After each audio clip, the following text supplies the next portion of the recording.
Is there any discussion? Seeing none, all in favor? It's unanimous, thank you. Thank you.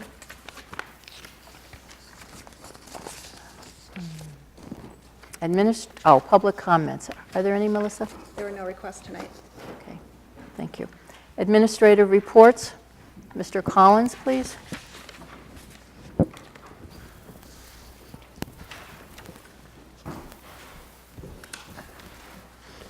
I actually went in and reviewed my report because I think I wrote it like weeks ago, it seems like. Yeah. Just wanted to give you a couple updates on some things. I reported we're up to 472. I know it continues to grow. I actually have another one starting. One started last week, another one starting next week, and another one coming in right after February vacation. That's going to probably put us right in the mid 470s.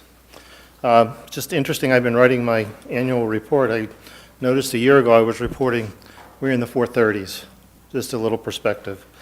Kindergarten and preschool, I said in the report that we were posting it. It's been posted. I already have well over 40-something families that have given us the pre-registration information for kindergarten, so we'll have plenty of kindergartners this fall if that happens this quickly. Preschool is up as well, and we got a whole bunch of those. Interesting enough, I know parents watch the website. I found out quickly because I posted it on a Tuesday night and didn't say anything. I came in the next morning, I'd have like a half a dozen. And then I mentioned it to one of the parents that was walking into my office. They said, oh yeah, I was on Facebook this morning. It's like, boom, which was nice to see. So if anybody wants to let us know their kid's going to join us for kindergarten or preschool, just go to our website. Second grade report cards are going home at the end of this week. We have finished the assessments for 98% of the students. Those mid-year benchmarks for Central School, that's Dibbles and iReady. And parent reports will be going home in the next 2 weeks. The report cards go home with the students on Friday at Central School, and those reports will actually be in a letter that's mailed to the parents. There will be a cover letter to offer any explanation, and teachers are more than willing to sit down to meet with the parents if there's any questions about the assessments, and they're always welcome to give me a call or Ms. Boulin or Ms. Bucco, whoever can help a parent understand that. In my report, I shared that we were all set for day 3. That was good news because we used day 3 already. Congratulations to our students and staff for doing a great job. It's nice that we've had 3 good days on the blizzard bags. Day 4 is actually ready to go. Day 5 is just waiting for that last little approval from a few people that need to push it out to the next level. So we're in a good shape. Have a good day. Any questions for Mr. Collins? No? Okay, thank you. Mrs. Denola. Good evening, everyone. Nice to see you. Things are going very well at the middle school, and I am proud to announce that today our girls basketball team, the B team, won their game and is going forward to the what do you call it? Finals, thank you. They're going to the semifinals tomorrow in Nashua. And our girls basketball team, the A team, yesterday they were victorious as well and will be in the semifinals tomorrow in Nashua. So good luck to the girls. They worked very, very hard. It was a very good season for them. Ethan Charles, we've had some very nice accolades academically from our students competing at the national and state level. We have Ethan Charles, a 7th grader. He successfully completed the National Geography Bee, and he is our school champion and will be ranked upon the scores of other students taking the test in New Hampshire. He will be notified by March 2nd if he goes on to the next level. Alex Barbuto, I don't know if you all saw this. He, in the newspaper, won the VFW Patriots Pen Essay Contest. He is an 8th grader. He was selected as the State of New Hampshire winner for the American Legion Oratorical Contest this month. Alex will represent New Hampshire at the national level. Alex received a cash award for this outstanding achievement. And if he goes on further, he is up to compete for $92,000 in U.S. savings bonds. So good luck to Alex. So I'll keep you informed of his progress. I think part of our mission as a school, and has been embraced by the staff and the students and the parents of Hsdsb Middle School, is that of community action, community service, and helping those in need. I know that many of you have heard of the Rollins Early Childhood Center in Lawrence, Massachusetts. It's a building that was built in the 1800s, one of the oldest school buildings in the Northeast. They had a terrible fire. It's a high population of our neediest students in Lawrence, Massachusetts. And our kids got together and created and just packed backpacks of things for the little ones to have. Everything they had was lost. So we're going to continue partnering with that school and talking with them to see what they need. But the kids, within a week, we had a lot of school supplies. So those are being delivered to them. They're housed in a school across the street. So we're going to continue showing example of how Hsdsb cares. Our STEAM Family Night, I know all of you were there last year. Please come again. It's coming up on Wednesday, February 21st. 5:30 to 6:30 will be the table-to-table presentations by surrounding businesses and family members that are in the STEAM careers. And then we will have the activities in the classrooms followed from 6:30 to 7:30. So congratulations to Mrs. Mayu and all of our engineering and mathematics and STEAM and arts teachers coming together to make this a very memorable evening and a fun evening of learning. And we love to see the Hsdsb Central School students come over and join us for a real family night of exploration. Our Hawk Award Assembly is this coming Friday at 2 o'clock. This is where we honor those students for their academic achievements that we do after every quarter of the grades being reported. And they are selected by their teachers for academic and citizen achievements as well. The Elementary Honors Choir, I would like to just say congratulations to the following students who are selected for the New Hampshire Music Educators Association Elementary Honors Choir. Mr. Fisher nominated these students, and the following students were selected. Grade 5, Avery Barcelos. Grade 6, Hannah Bernard, Sophie Hodge, Landon Sprague, Jonathan Uber, and Cameron Riley. They will be participating in this honors choir in Concord on Friday, April 16th, representing Hsdsb Middle School. Another thing that's going on is this past Saturday, our students, 8th grade students, were selected to participate in the UNH Choral Gala under the direction of Professor David Ripley, and Mr. Fisher went with the kids to have a spectacular day of music with full orchestra and some of the most outstanding professionals and musicians for that day of music. So it was a lot of work. These kids are on the basketball field or the basketball court one night, and then they're performing at UNH. So we're doing our best to serve the whole child. And please put it in your calendar that the musical, The Addams Family, I sat in on their rehearsals today, and it's going to promise to be a very fun evening. So please do come to The Addams Family. Our iReady testing, we are completed our iReady testing in the area of reading and mathematics. We are analyzing the data with all of our teachers in professional learning communities, as well as talking to parents, and we are sending home all of the reports by the end of this week with information on how they can read these, if they have any questions, how their child are progressing. It shows their progress from this September to where they are mid-year and how they are on target to reaching their goals by the end of this year. So, any questions? Thank you. It's always nice to know what's going on, and I think it's great that we recognize our students for the state and national recognition that they are getting for themselves and bringing to the district. And also the fact that they are learning about how to give back to their community. And they've done that numerous times, and I think that's wonderful. Thank you. Thanks.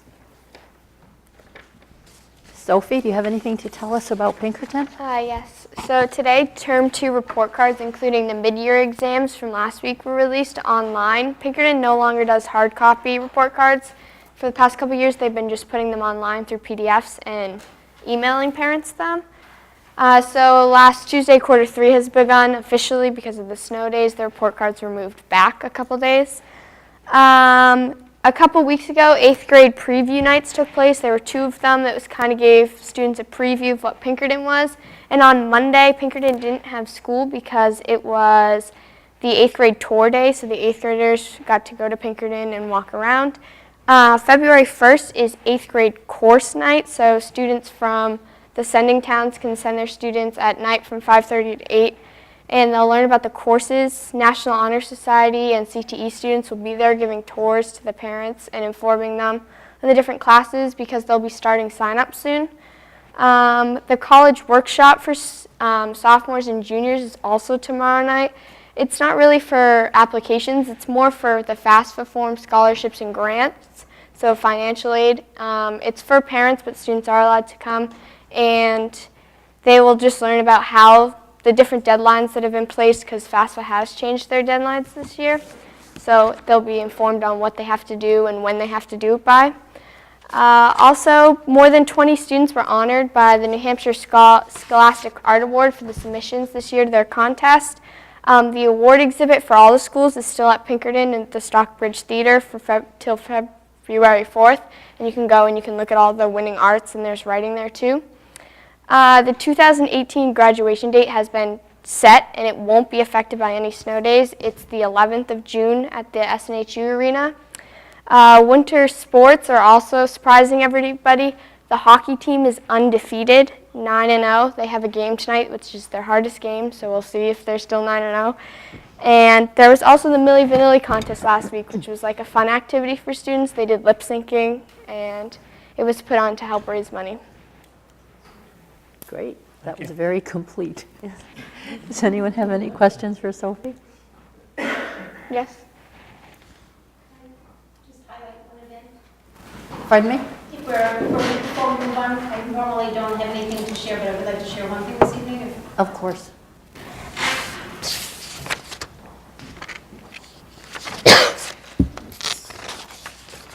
Good evening, everyone. I just have one event I'd like to highlight, which is taking place this Saturday, February 3rd. It's called Child Find Check, and the Hsdsb School District will be sponsoring this event to screen children between the ages of 2 and 6 years of age for possible educational disabilities.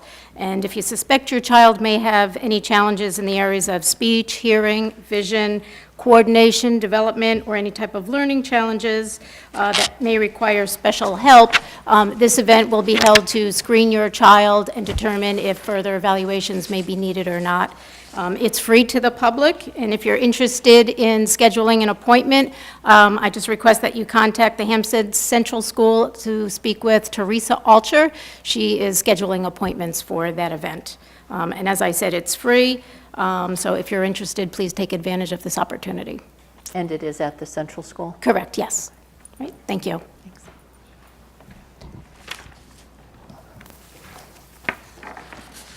Mrs. Bucco? Our school calendar? So you have in your packet this evening a preliminary calendar for the next school year, and I'll just highlight some components of this calendar. We do have a preliminary calendar from Pinkerton, so we have aligned our school vacations with Pinkerton. And our proposed calendar is very similar to our present calendar as far as placement of early release days, professional development days. We are proposing an additional early release day in November, that afternoon before parent conferences. And the reason why we are proposing additional early release days is to increase parent-teacher communication. Primarily at the middle school, we wanted to provide teachers with additional time for parent conferences.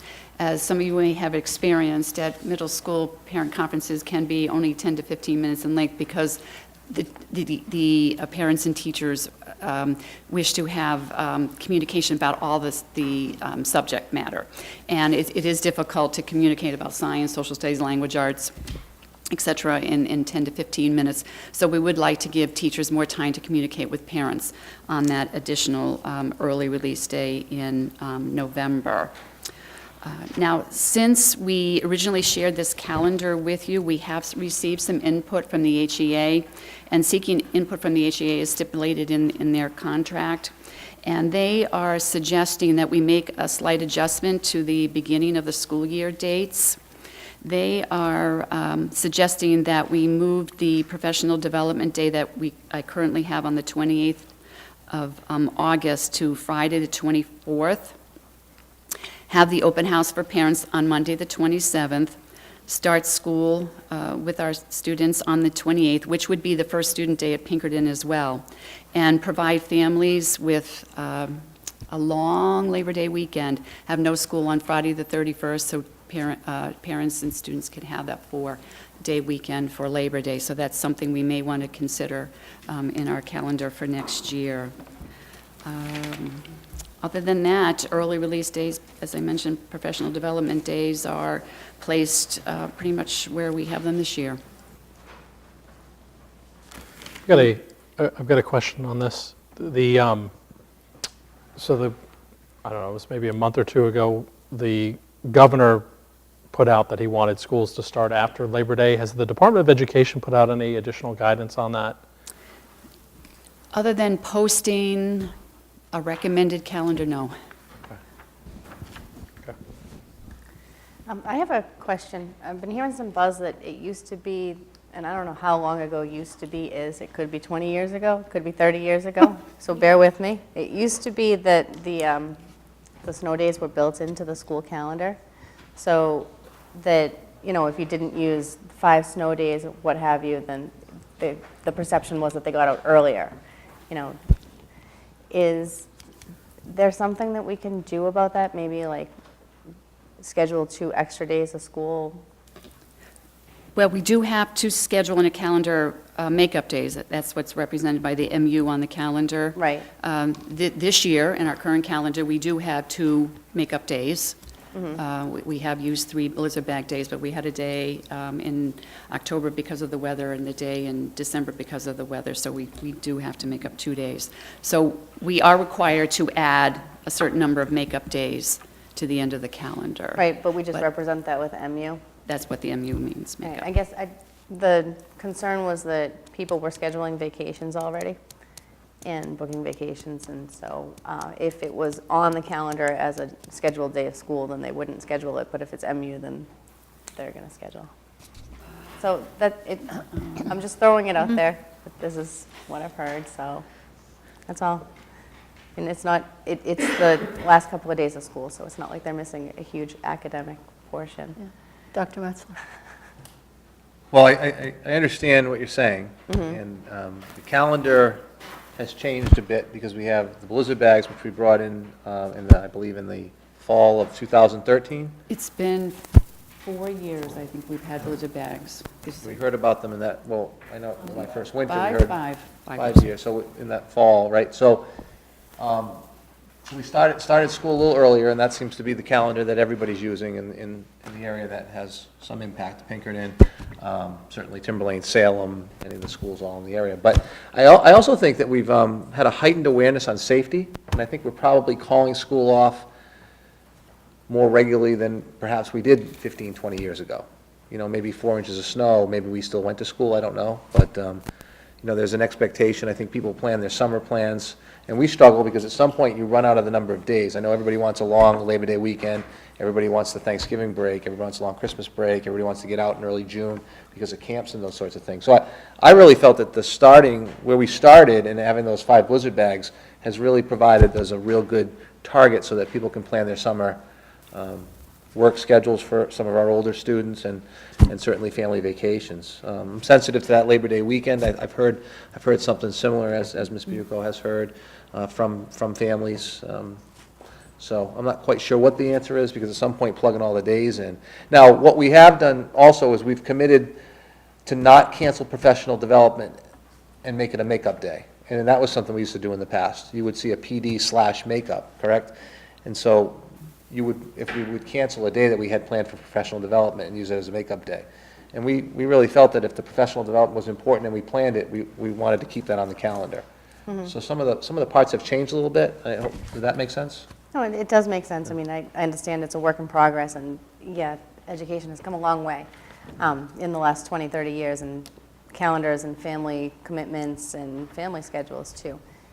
Like I said, it was just a question that keeps coming up as to why we don't have it scheduled in, why we don't have built-in snow days, because it's New England, and we're going to have snow days on top of the blizzard bags. That's all. Did I answer your question? I don't know if I... Doris, I just want to be clear, because you're making a change to what we have in our hands, right? The first day of school now would be the 28th, not the 29th? Correct, and that is something, a request from HEA, and we did have an administrators meeting this morning as well, and we thought that was very doable. And so the students would have 3 days the first week of school, 4 days the second week of school, and 5 days the third week of school. And that's in sync with when Pinkerton starts, correct? Pinkerton also starts on the 28th, but they are in session that Friday, the 31st. They Okay. have a 4-day student week, that first week of school. Okay, so we have until February 13th to actually approve this. Yes. So we can this- digest this, and if anything else comes up, we can consider it. Okay, thank you. All right, So thanks, Doris. so would you like a copy to go with that, with what Ms. Bucco proposed? Because it's different than what you have. Yeah, So you 'cause have I- two calendars to look at. Right, so I will send it to Melissa tomorrow. Absolutely. I can send it out to the board. Yes, give us the up-to-date one, because even Sure. on here, you said something also about the 24th rather than the 22nd? Of, New teacher orientation? yes, new teacher would stay the same. The 23rd would be a professional development day, the 24th would be a professional development day, and the 27th would be a professional development day. We're just moving the professional development day on the 28th to the 24th. Okay, so if you could give an updated calendar to Melissa, she'll see that we get it. Thank Yeah, you. and pointing out the obvious, right? If you have a student in middle school or elementary school and high school, they'll have different calendars, which is problematic. It doesn't really, you know, the Pinkerton kids have school on that Friday, but the other kids, it's hard for families to leave and leave their high school kids at home. Yep. So, and I'm not quite sure if Pinkerton's considering any of these changes, or if this is just an HEA thing. It's an HEA suggestion, and I know the Pinkerton calendar needs to be approved by the trustees, and I'm not quite sure when their next meeting takes place. Is the 28th freshman orientation or full school day? Because they The- always start freshmen one day earlier. Correct. The freshman orientation would be on Monday, and all students would start on the Tuesday, opening day. Good question. So would it make sense also to get all that information before we approve a calendar? Yes, I can contact Pinkerton to see when they will have their final calendar ready to share. Okay, Okay. thank I you. have 2 tasks. All right, next, we have an update on the renovations improvement project. The construction committee actually met today, and I have 5 dates that I really want to just present to everyone. The first one is this Thursday, February 1st, at 6 o'clock at the Central School. We are having a subcontractor pre-qualification presentation. This is open to local tradespeople, contractors in the area, in the surrounding area, who may be interested in working on the project if it passes this year. They will be meeting with members of the construction team, and it just gives them a little earlier look as to what we're doing and how they may maybe fit in the process and establish a relationship. They will present their qualifications, and of course they have to meet the qualifications that are set by the construction team. But it's just an opportunity for people in town to come and just find out a little bit in advance of what the project entails before the general public does. Okay, so I would encourage anyone in town, if you're a tradesperson or you're in construction, try to be at the Central School this Thursday at 6 o'clock and meet with our construction team. That was one. Then Thursday, February 8th, from 5 to 8, there will be tours of the Hampstead Central School. Anyone who would like to come, please show up. There'll be members of the board there. There'll be members, I think, the construction team will be there to go through the schools. If you haven't been in recently, it'd be worth your while to come and see what we're talking about and also take a look at the design plans that are in place. That's February 8th, 5 to 8. Monday, February 19th is an early release day. So at Central School, between 1:30 and 2:30, we'd like to offer a coffee for seniors to come and learn about the proposed project. Anyone would be obviously welcomed, but this is especially important for seniors who may not have had contact with the school over the years, who may not have anyone in the school or grandchildren in the school, and would like to come and learn about the project as a whole, and also specifically to learn about that community piece that we have, to see the space, to learn about the space that they would be able to use for different senior events. So that would be important, and there will be refreshments. So Monday, February 19th, from 1:30 to 2:30, basically it's a coffee for the seniors to learn about the project and to hear about how that community space can benefit them. Next we have is Saturday, March 10th, from 11 to 2. There'll be another set tour at the Central School. It's a Saturday right before the election, open to the public. Please come. Grab a neighbor, come take a look. It's very important. Then we have, obviously, Tuesday, March 13th, we have voting from 8 o'clock in the morning to 8 in the evening at the Hampstead Middle School. Other than that, everything's rolling along very nicely. I think the leadership that we have from our construction team has been very beneficial in advancing this project forward. So that's all I have on updates. I have a question. All right, so February 1st, that's later this week. Is there Yep, that's any other Thursday. way to get in touch with the local subcontractor population so that they can be aware of this? I believe Bonnet, Page and Stone has an ad running in the Eagle Trib. I also believe they reached out to, they had contact information for, I think we were told today, 80 or 90 different companies and tradespeople. Okay. And from what That I've they've heard reached today, out that to. they've reached out to them. Oh, excellent. So. Okay. Okay. Any other questions on those dates? Any other input? Caitlin, you're part of the committee. Nope, I think you covered all of it. Okay. Deliberative session. That will be Tuesday, February 6th at 7 o'clock at Hampstead Middle School. The snow date is February 7th, 7 o'clock. And just to remind people who may not know, we are an SP2 town. It's a form of town meeting that has 2 sessions. The first session is called the deliberative session. Its purpose is for explanation, discussion, debate, and possible amendments to the proposals and the operating budget and other warrant articles. The second part is actually town voting on March 13th.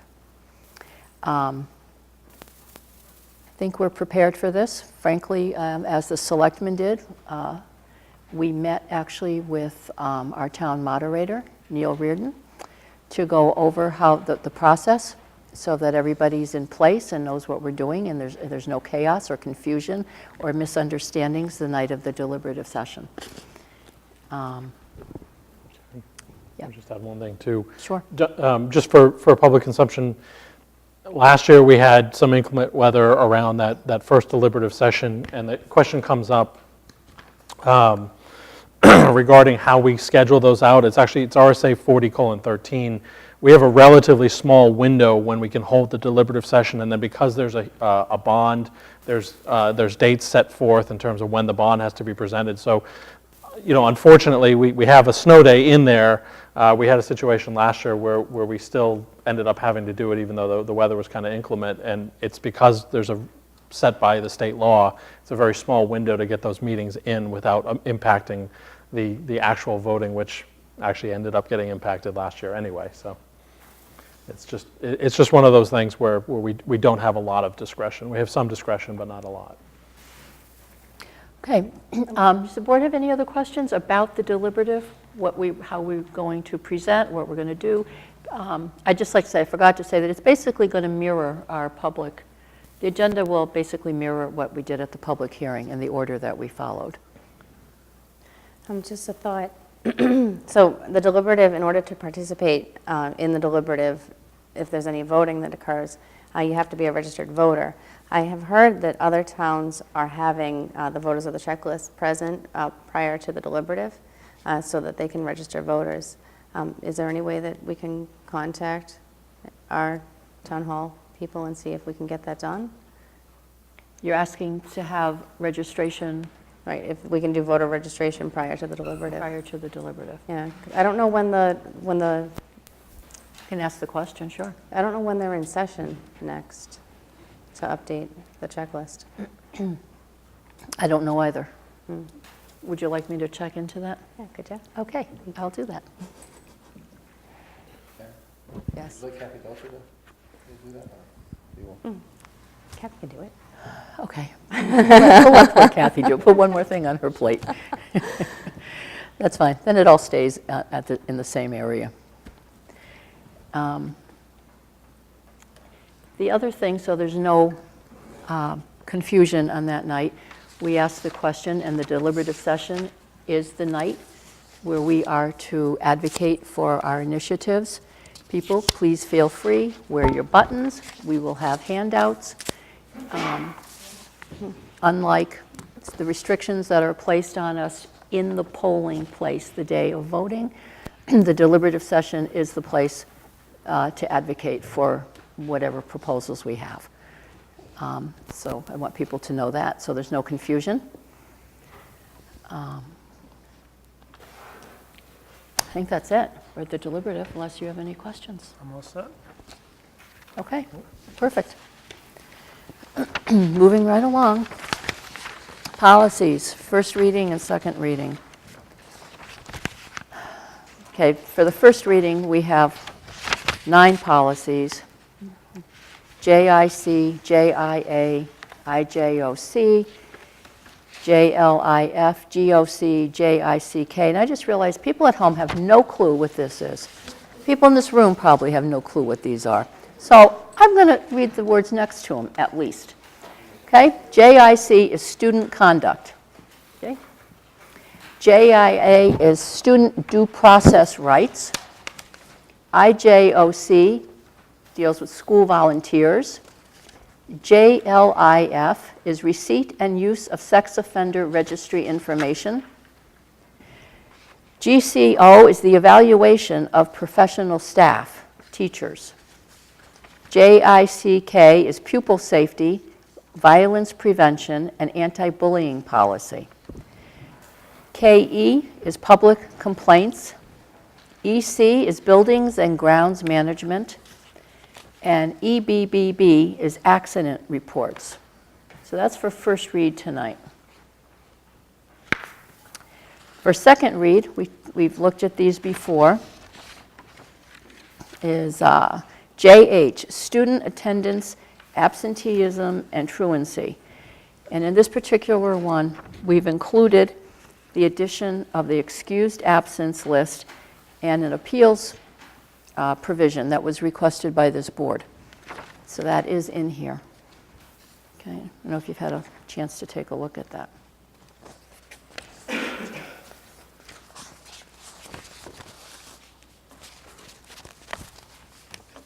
Any other questions?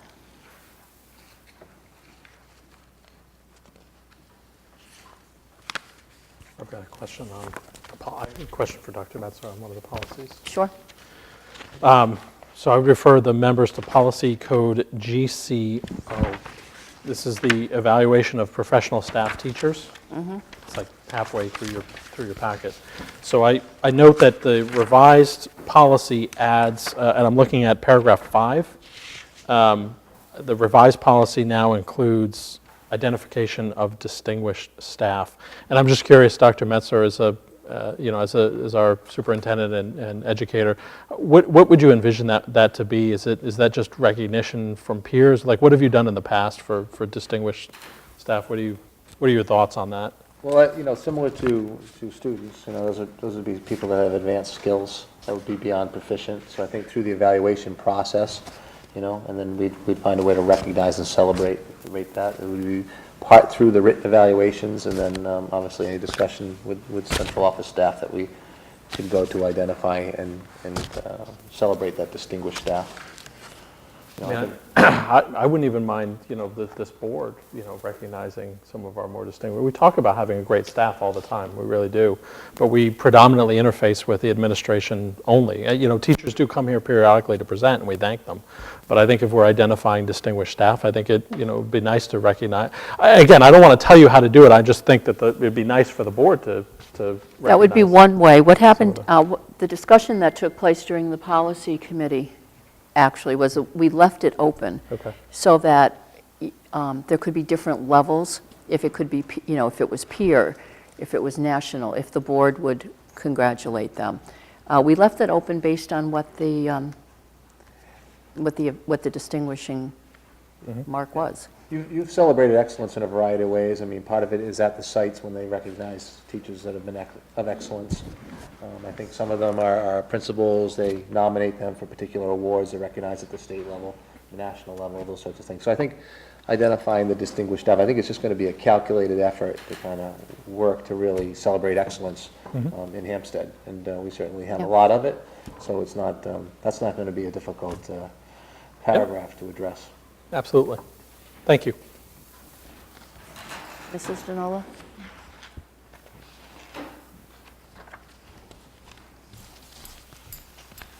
I just wanted to offer a little bit on that subject. And at our faculty meetings every month, we started years ago when I first got there. We called it the Hawk Award for the teachers. So we gave the first Hawk Award to the teachers in front of their peers for excellence in a specific way, going above and beyond, receiving accolades at the state level or some national nominations. And just this past faculty meeting we had was really quite touching, where the people that received the award last month gave this award to one of their colleagues. It went to Mrs. Buswell-Weibel. And it wasn't a cutesy award, it wasn't just something funny, they wrote down all the attributes of an excellent teacher: her lesson planning, her scope and sequencing, her communication with family, communication with case managers. It was just so detailed, and it was extremely humbling, but to be honored by your peers is probably the greatest reward you can receive in the school setting. So we're trying to incorporate that every single month. So she's in charge of the Hawk Award for our February meeting next week. Thank you. Thank you. Good, thank you.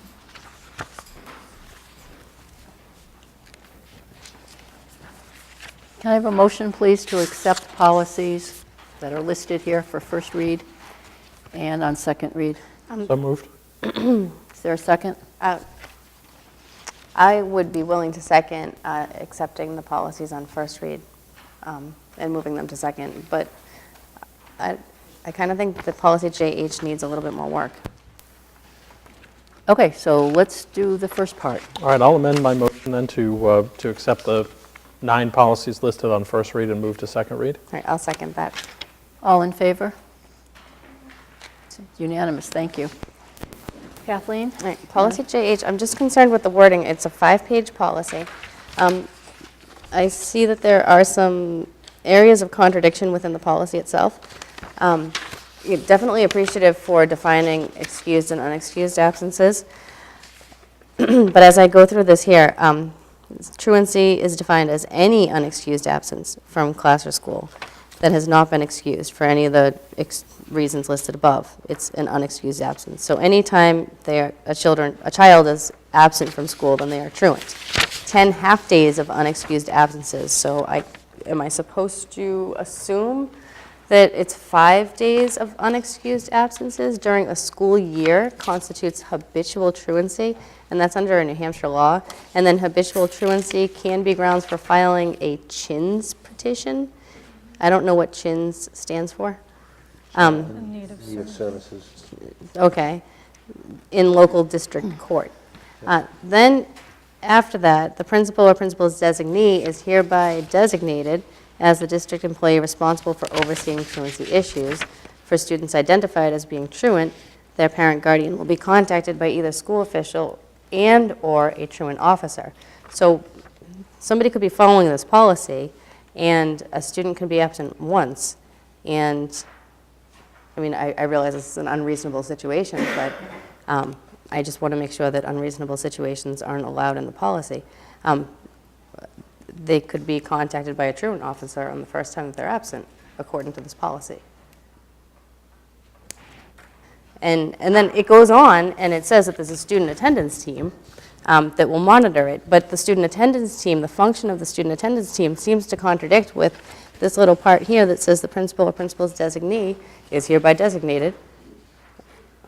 So I just think that this policy needs a little bit more work. We can Can I? send it back. Well, the charge was to, part of this is RSA, and so we wanted to make sure that we honored the RSA within this policy, but I think we wanted Hampstead's philosophy embedded in this policy about how we manage children and how we manage, their attendance and how we work with families.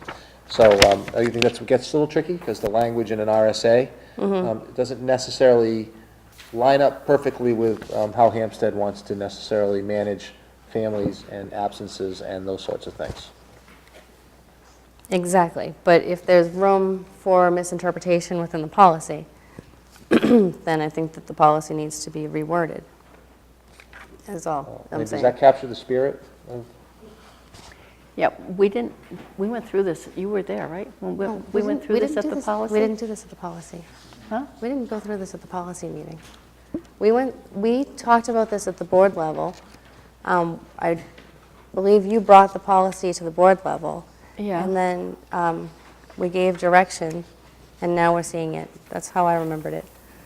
I don't believe that this was in policy, because I sent an email, because it wasn't in the first packet that we got for our meeting Yeah. last week.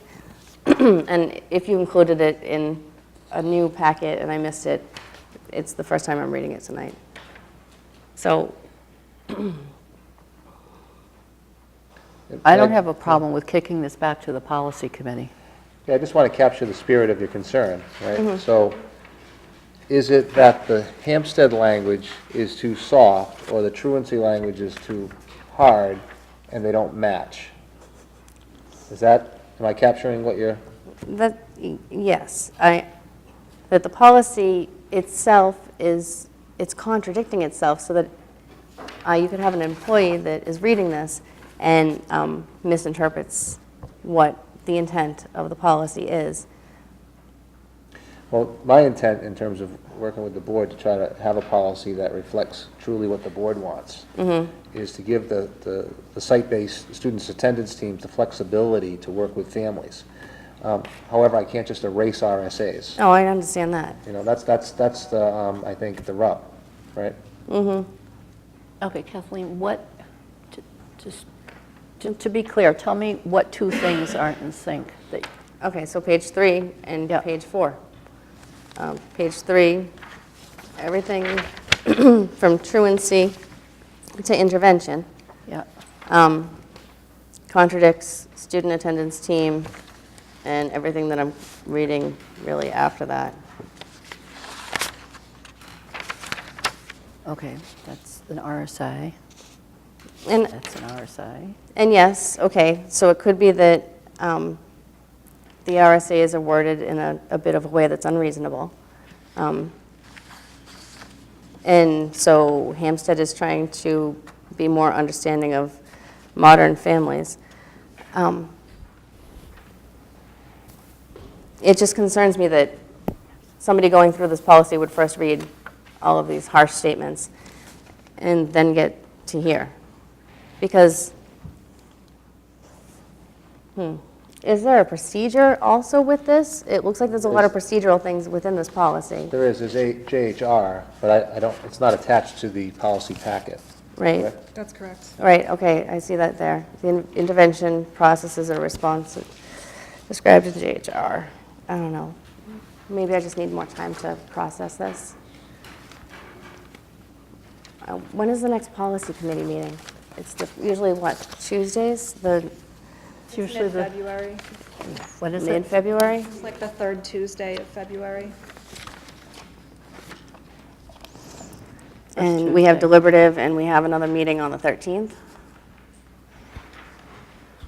So I don't know if I want to kick it back to policy or if I want to table it until the 13th. Why don't I table it until the 13th, because that'll come first, and then if it needs to go back to policy, It's needs going to go come back first, but no policy. one will have done any work on it. I'll have more time to process it, and Okay. I don't have a problem with that if you I'm want okay to. with that. That's fine. If you want to, Do you want to make a motion to Yeah. table consideration till Yeah. February Yep. 13th? And we can, Yes. I mean, you can commit, we can meet and talk about this language, because I think Right. I'm crystal clear on what the spirit that this board wants in this policy. It's just very tricky to write the policy with that RSA and to try to manage the cases the way we want them managed by Hampstead. right, that's what, I agree, and I respect that, and I don't know that we actually captured it right. I'd like more time to process it, and if I have any questions or concerns or suggestions, I can definitely meet with you and go over that, and then perhaps bring it back to the meeting on the 13th. So yes, I motion to table policy JH until February 13th meeting. I'll second. all in favor? It's unanimous, thank you. Thank you. Well, Board comments and correspondence.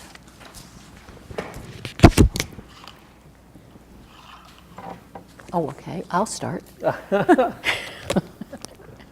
Attended a couple of construction committees and the public hearing and a couple of different things. Caitlin and I,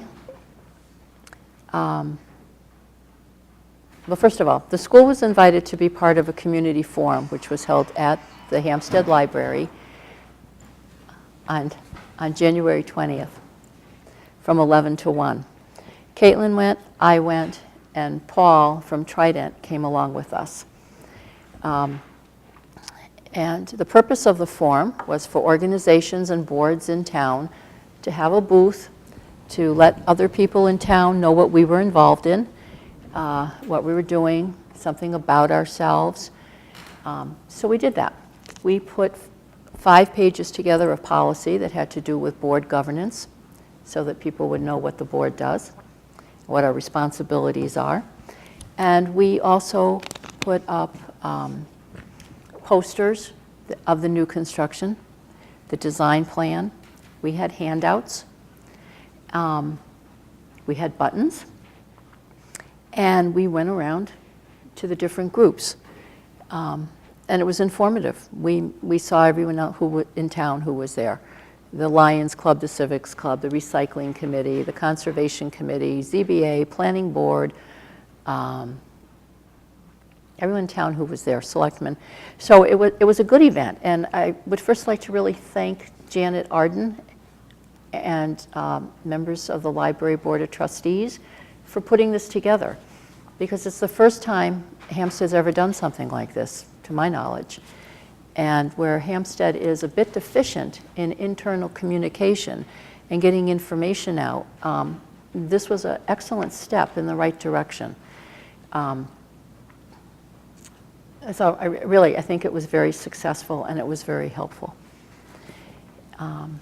That said, along with that, Janet thanked us. I just want to read the letter of correspondence. Thank you for your participation in the town forum at the Hampstead Public Library on January 20th. We appreciate the time you gave to the event. It was wonderful to have so many of the town organizations together sharing information. We consider it a successful event, and we hope you do too. Would you be interested in attending another event like this next year? If we do this next year, we'll be able to start planning and doing publicity sooner. Hopefully, that will result in more residents attending. Do you have any suggestions on how we could improve the event? All ideas are welcome. Then, recognizing the need for continued sharing of information, the library would like to help get the word out about your organization's news. Normally, we distribute a weekly email to 1,800 library patrons and friends to tell them about our upcoming events and new services. If your organization would like to be part of a special edition of our email newsletter, please let me know. We can assemble a one-time e-newsletter dedicated to information about town clubs, committees, and boards. Please email me by February 15th if you would like to contribute. Best, Janet Arden, Communications and Adult Programming Manager for the Hampstead Public Library. So I think it was a worthwhile event, and I think we want to do this again next year. And with the board's permission, I will write something up so it will go in the newsletter. Okay. That makes sense. Everybody on board with that? Yes, thank you. Also, we were invited by the Hampstead Democratic Committee to come to their monthly meeting to present the bond to them. That was also, it was very well attended. Caitlin and I went. Paul from Trident came. It gave opportunity for people in attendance to ask questions, to hear about the project firsthand, and also to volunteer if they wanted to help us with that project and pass the bond this year. So those were two things that I thought were very, very helpful to us this year. And I'd also like to say that the board, members of the board, and the construction team, I should say, are available. If there's any other organization in town who would like to learn more about the construction project to Central School, I can say you can call me directly. Or call Mr. Collins if you have the school number, and that can be arranged. We'd be more than happy to come to your monthly meeting so that you can learn about the addition. Okay? That's all I have. Next. So I went to, obviously, the meetings that I've been at with this group here, the public hearing and other meetings. I also went to the Sending Schools dinner at Pinkerton. Some good updates from Pinkerton on that. The most notable ones that I want to just bring back to the board members that weren't there, it looks like now, if I understood correctly, and correct me if I'm wrong, the other members who were there, it looks like now they're looking at the 18-19, and possibly the 2020 school year for the full rollout of one-to-one. It got pushed back, I think, about half a year, and it had more to do with their desire just to make sure that it was a smooth rollout, and they didn't feel like it was where it needed to be in order to roll it out on the original schedule. So our 7th graders in 6th grade, somewhere in our 7th and 6th grade, that's the grade that'll get the full one-to-one. The headmaster search is ongoing. There were no real updates on that, no concrete updates on that, other than that it appears that they are extending the consideration of candidates for that. We did ask a couple of questions about what does that mean in terms of there's more or less a definitive date for Mr. Morse's departure. What does that mean? So they've promised to give us a more thorough update at our next Sending Schools meeting, which actually is in June, so you would think that they would have it by then. I'm trying to think of what else. Those were two of the major things that they had for us. Other people that were there, did I miss any other major things? They've increased collaboration with local businesses to offer students more of a hands-on learning experience through internships.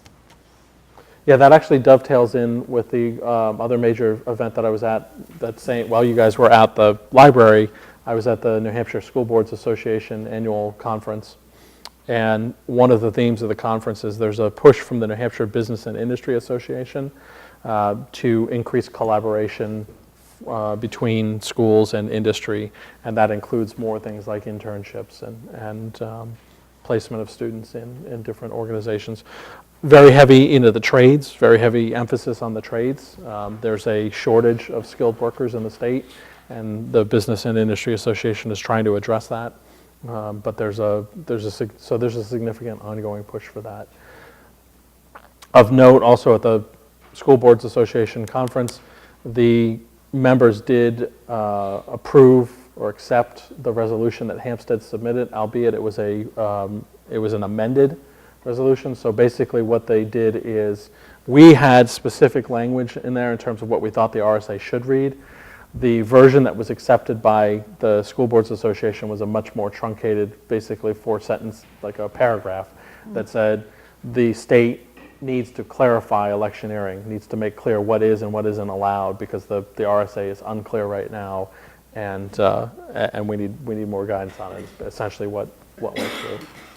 So that was the other major thing that I was at. So.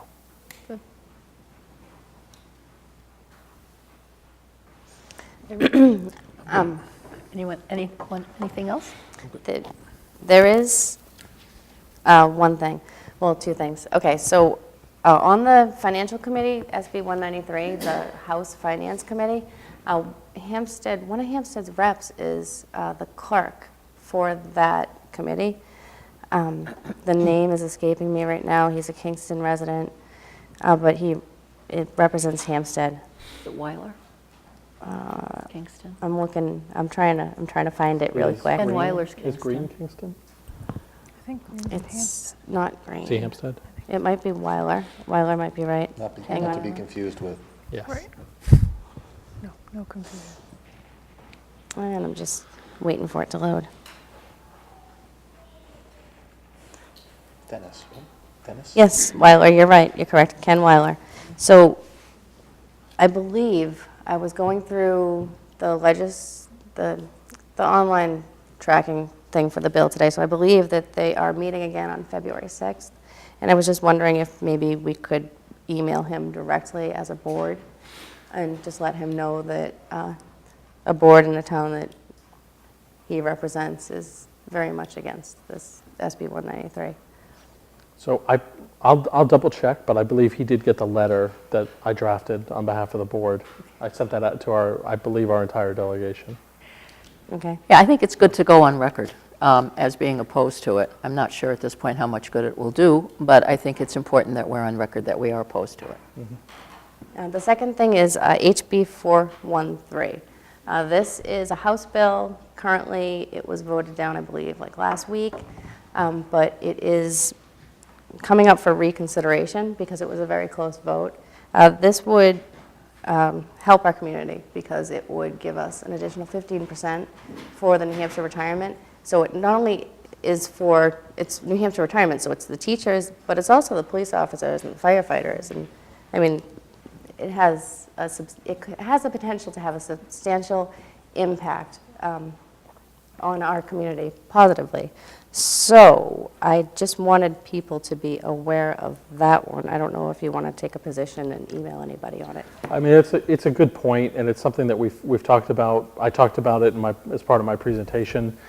When we talk about the school budget, we've talked about it a couple of times as a board.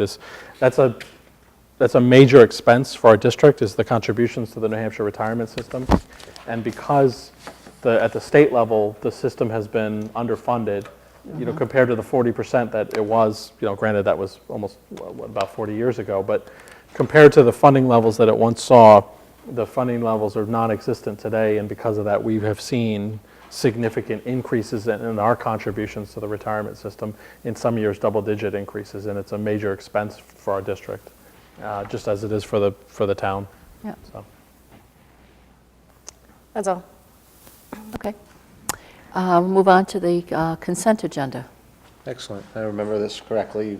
We do it all at once. All at once, right. So we have 3 retirements totaling 83 years just with the district and probably well over 100 years in experience. So these are three outstanding people that have been with us for quite some time. So Sandra Ouellette, middle school 5th grade teacher, she's been with us for 30 years. Yeah. Teresa Plant, speech language pathologist, also has been with us for 30 years. And Patricia Segru, Title I teacher at Central School, that's been with us for 23 years. So you have those three retirements for your consideration. Secondly, and this is all the only other piece that I have here tonight. It's we talked about this today at our renovations improvement project meeting to some degree. But we have the New Hampshire Public Infrastructure Grant Award. Newly created Public School Infrastructure Fund was established in RSA 198:15Y. Fund has $18,706,000 available to public schools, including charter schools, to expend for the following purposes: provide E-rate state match, bringing fiber connections to schools, addressing life and safety deficiencies at schools, and improving security in schools. And I bring that to your attention because the two awards that we potentially could receive, the Central School is eligible for $48,415.20, and the middle school is eligible for potentially $68,415.20, for a total of $116,830.40. I know there are some strings attached, and we're waiting for actual approval. That $48,000 figure, we would have to match 20%. That's in about a $60,000 range, $61,000 range. And the $68,000 project would be around an $85,000 project. So together, you're looking at about $146,000 worth of improvements. And so we'll know more shortly. Attorney Dowd and Tom Gary are working on that, and we'll certainly have an update for you soon. Yeah. I just want to thank Tom Gary and Jeff Dowd who worked on that, and Tom actually applied for the grant and the funding. So thank you to him. I was going to say the same thing. Yeah, appreciate it. And then say thank you on your behalf. Also, as mentioned earlier, we've had 3 online blizzard bags. They've all been successful. Administration is planning on conducting a survey with parents, students, and staff at the end of April to obtain feedback and to evaluate the process. So we're into this for 5 years now, and some families have been with this and some are new to it. So I think it's a good time to take a look back. We've received some correspondence from some parents, and so hopefully we can take a look and survey and find out if there's a way to improve it or to make any slight modifications. But overall, we've heard some good things from staff and students in regards to our Blizzard Bag program. So thank you. I got one last thing that I've forgotten in my piece. Well, actually, we can just do this. Well, let's vote on. Well, we do that under. I have 2 things. Okay. Other business. So let's take a vote now and vote on the consent agenda. Motion to approve the consent agenda Second. and accept the resignations with regret. Yeah. One of Hate them to see happened to those be my 3 go. teacher. One of the last folks that was that I had as a student. So Yeah. All 3 of them are excellent. Shame they're retiring, but we wish them well. Okay, all in favor? Thank you. It's unanimous, thank you. Under other business, I have 2 items. One is, I just want to discuss, we were expecting originally to have a report from the Homework Advisory Committee. Upon looking at the presentation, I think the board felt that the criteria that was being presented is not exactly what was requested.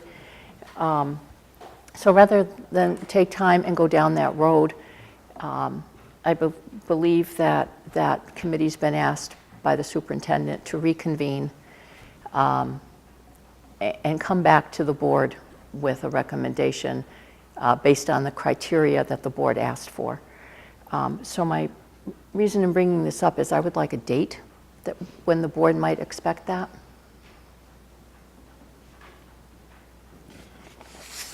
Well, let's make this easy. What's the date that you expect it by? And then, I think they were just told to reconvene. I don't know if they've reconvened to this date. So that hasn't happened yet, but Well, it's just that the process to this date was many, many months. I would like it not to be many, many months before we hear from them again.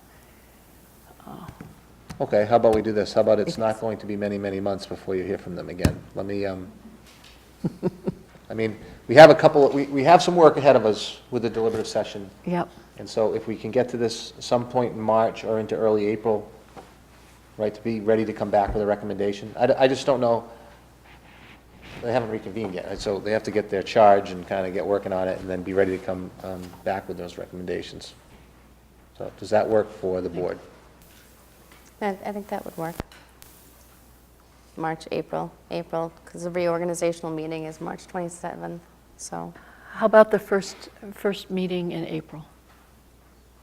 You'll be reorganized by then, and I believe you all have the email that I sent out, so you're clear on what their charge was, right? Correct. Everybody? Okay, good. Yeah, we should just looking for a date. So it will be the first school board meeting in April. Which is, you know, Off the top of my head? No. It's okay. I thought you'd have it just like that. That's right. We'll leave it at the first. Great. All right, the second thing I have under other business is it's come to my attention that something that I thought had gone away has not gone away completely. Several months ago, we had a large discussion about getting rid of negative behavior classroom management techniques. Do you all recall that? For instance, there would be no, if someone was talking, or there would be no negative consequences. Recess would not be taken away. We would not use models where children's names were put on the board, or these things with clothespins. Starts out everybody's good in the beginning of the day, and then Johnny does something wrong, so he has to go up and move his clothespin down in front of the whole class, so all the peers know that he's done something wrong and he's being punished for it. We had this discussion, and I know at the time Dr. Wilson said that she was going to survey the classes, and she came back and she assured us that these methods are no longer existing in the classrooms. I found out recently that they are existing in classrooms. So that needs to go away. So I think what I would like to do at this point is to direct the superintendent, to direct the administration that these negative behavior classroom management techniques aren't going to work for this board, for this district. If our teachers need to have a PD day where someone comes in and teaches them positive reinforcement in order to control their classroom, then I would suggest that perhaps you look at that for one of your PD days. There are people out there, local people actually, who do that.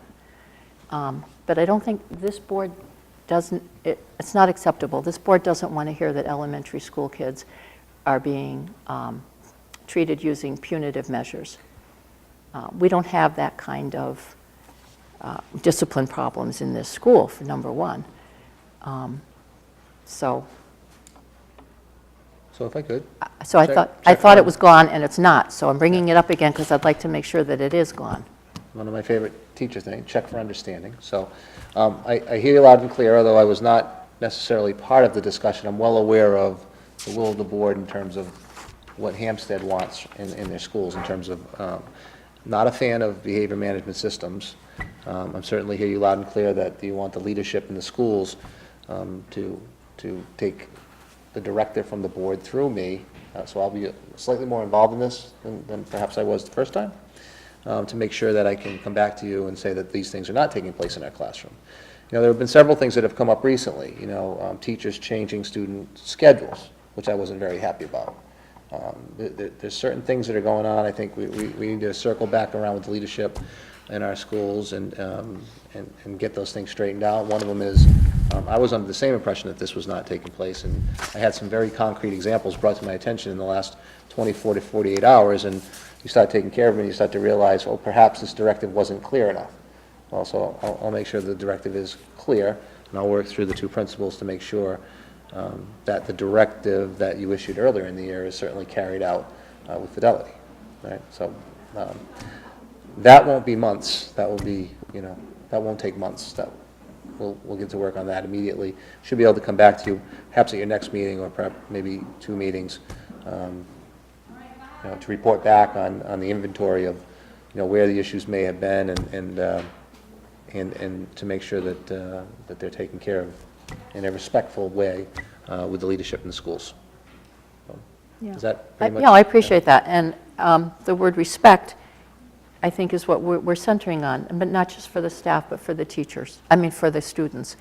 I think that some of the things that have been going on show a real lack of respect for our students, and that's what I take issue with.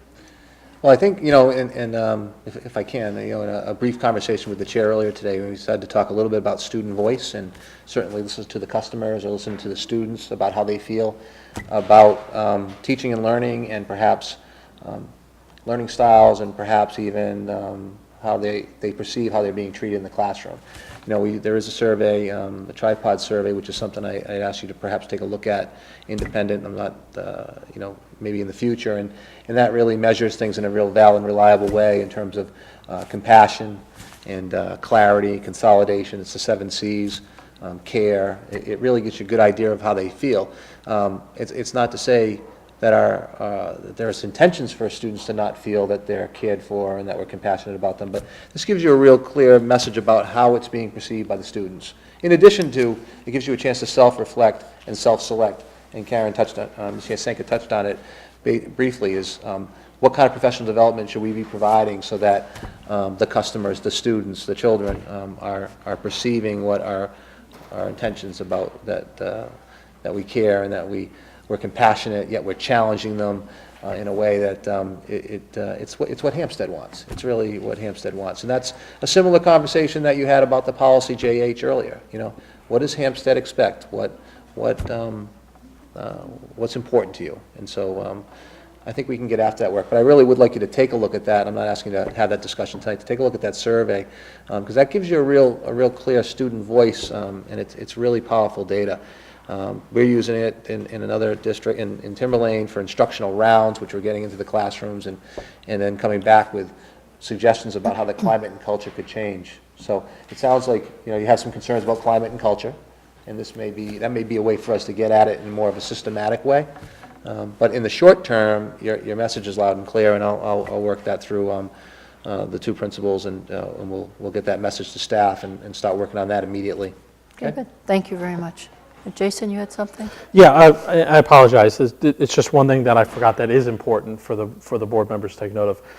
Part of the School Board Association conference was training on right to know. There are some updates and some changes to 91A. You will note in your folder there's a new sticker, in fact, because there are new guidelines. So it's actually expanded. So I just wanted to point that out to you that in fact, the last one in there, L, is a significant change. So. When did this take place? Since our last meeting, I guess. Yeah. Yeah, I don't know when they all went, in terms of the days they all went into effect. I just know that part of the training was informing us that there are now these new pieces to it. So. And then the other one was, in fact, I had this discussion with the dairy contingent at the Sending Schools dinner, is K, because dairy is in the process of negotiating their contract with Pinkerton right now. So. Okay. Is there any other business to come before the board? I have 1 or 2 things. Good. And this is from my daughter. So the iReady, when they haven't been taught a certain subject, why are they taking that in a test and told to do the best you can? I don't understand that. Just to see if they can do it? From what I understand with the iReady is it's an adaptive test, so that if the student progresses through a group, a subset, and they show proficiency, then it will bring them to the next subset. And it continues so that, your first grader might end up at square roots even though they haven't done square roots, but perhaps they've seen them on Sesame Street. you know, so that way it identifies if they have skills that they may not be able to demonstrate in class through instruction. Is that about right? That's actually a very good explanation. Yeah. It's computer-assisted design, which means it will ask children stretch questions that will go beyond them because you never know what a child has learned somewhere else. So that, one of the intentions of this program is to try to find their level within a few questions. The design of iReady is to give them, they could actually go 2 grades above where they are, so it wouldn't be an uncommon piece that a child would be asked that. At the same time, it will also take the questions down to the level if that's where it needs to go with the child. And each question has a logarithm behind it that says go up or down. And eventually it reaches a timeout where it simply says, okay, we have enough data to go here. That's pretty common in iReady. It was common in Hsdsb. It's going to be in the new assessment that goes there. The important thing that a parent needs to think about 21st century assessment, some of these pieces are going to ask you questions that you don't know because we don't know if you've learned it somewhere else. So it helps us try to set the level. And another very, very important point here, this is one assessment that must be affirmed by 2 other pieces. Or teachers have heard the word triangulation again and again. You need to have those other pieces to affirm that that's there. I sat in a meeting today for 2 hours talking about some of these scores. Okay, you think that's a true score, then what else supports that? So, does that answer your question? Yes. One more, you might be able to answer it. I should know this because my daughter was already in kindergarten, but there are no reading assessments for kindergarten, correct? The only ones that we do in kindergarten is something called DIBELS, dynamic indicators of basic early literacy. And what it does is just sort of gets us some of those really early reading skills. And that just sort of gives us indicators where we need to focus our attention on learning. So it will help us. Most children do it at the beginning of the year, middle of the year, and the end of the year. If any little flags pop up through any of the assessments, we can do additional assessments. It's not uncommon that some students may do it once a month, maybe more often. The beauty of the DIBELS is it's very quick and easy. The kids think they're sitting with the teacher and reading a few words or a sentence or a paragraph, but the teachers are there taking copious notes and know how to interpret that. They put it into the system, and it sort of gives us some baseline information, which we will again put against 2 other points of data to support it. Thank you. Does anyone have any other business to come before the board?